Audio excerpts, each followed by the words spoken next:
pourquoi nous allons nous concentrer maintenant sur la partie pilotage de ce produit et plus particulièrement sur le pilotage de la conception de la moto en tenant compte d'informations complémentaires telles que la composition de l'équipe projet, les exigences marketing ou la gestion de sa nomenclature.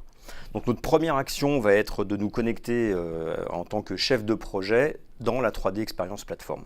Donc on arrive sur l'étape qu'on va appeler piloter le produit, on arrive sur une vue globale du projet et notre chef de projet, en arrivant sur ce qu'on appelle son tableau de bord projet, il accède à une vue de l'ensemble des projets sur lesquels il intervient.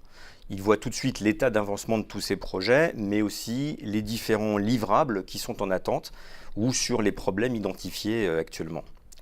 Par exemple, on voit ici que pour le projet NACA 1000 qui nous concerne, qui est le projet qui régit la définition de notre moto, ce projet-là, il est plutôt sur la bonne voie. Les indicateurs sont relativement bons, mais on peut remarquer en rouge quelques alertes au niveau de l'exploitation des ressources et de quelques risques qui ont été identifiés.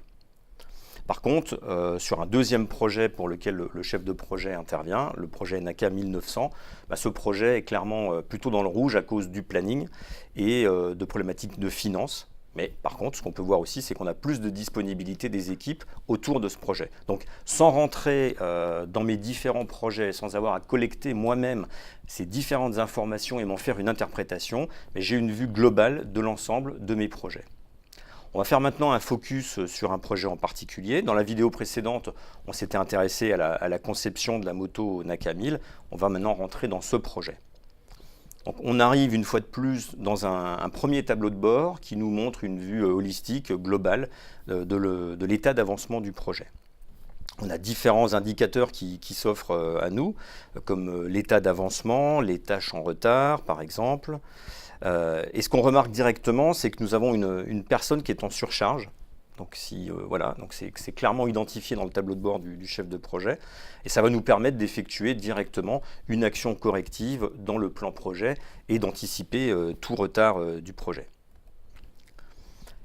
Qui dit projet dit gestion de planning des équipes, où l'on va retrouver une structure classique qu'on appelle WBS, bien souvent Work Breakdown Structure, mais qui n'est rien d'autre qu'un découpage projet sous forme de phases, de tâches, de sous-tâches, etc., avec les différents pourcentages d'avancement, le progrès de ces différentes étapes, les assignations de ressources et toutes les interdépendances autour de ces tâches.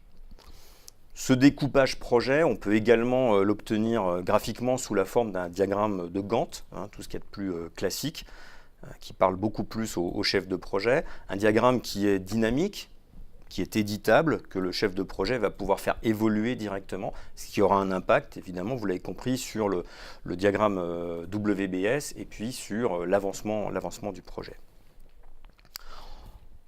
Merci Cédric. On a aussi une vue macro qui va nous permettre de facilement et plus rapidement identifier les différentes tâches principales du projet. Donc ces tâches, elles sont définies par le chef de projet ou par l'avancement du projet en lui-même. On a des tâches bien classiques, des tâches d'analyse, de définition, de prototypage, etc. etc. Ce qu'on voit très rapidement, c'est que la première phase, la phase d'analyse, elle est verte, elle est validée, cochée, terminée. Et maintenant, nous sommes bien sur la phase de définition. Et bonne nouvelle, ce qu'on peut remarquer avec le positionnement de la petite flèche bleue, nous sommes en avance finalement sur le planning estimé. Les autres possibilités sur ces visions, cette vue macro, cette vue macro du projet, ça va être aussi d'accéder rapidement aux différentes réunions, aux différentes décisions qui auraient été prises en sortant de ces réunions, aux checklists et aux livrables associés à la phase d'analyse et aux phases suivantes.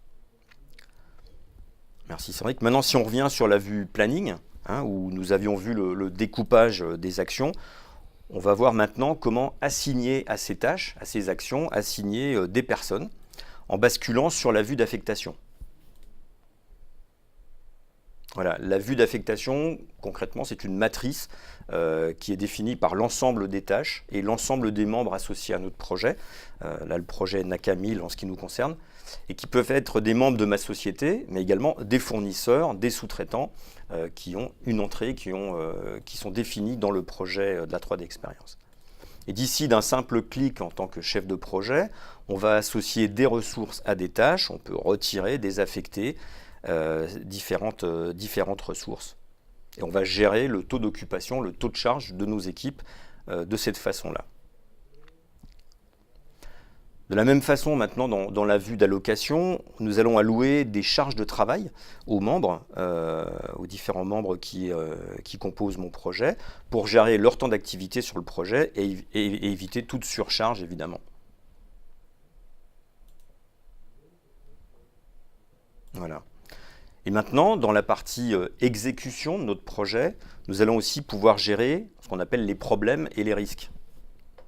Donc toujours associé à ce projet, on a la possibilité de piloter différentes analyses, par exemple l'analyse financière qui a un impact direct sur les coûts associés et sur l'affectation des lignes de budget au cours de la création de mes étapes et au cours de l'avancement de mon projet de conception. Un projet, c'est aussi évidemment une collecte d'informations en provenance de multiples horizons et via la gestion documentaire intrinsèque de la plateforme, on va gérer un certain nombre de documents, de livrables directement à partir des dossiers.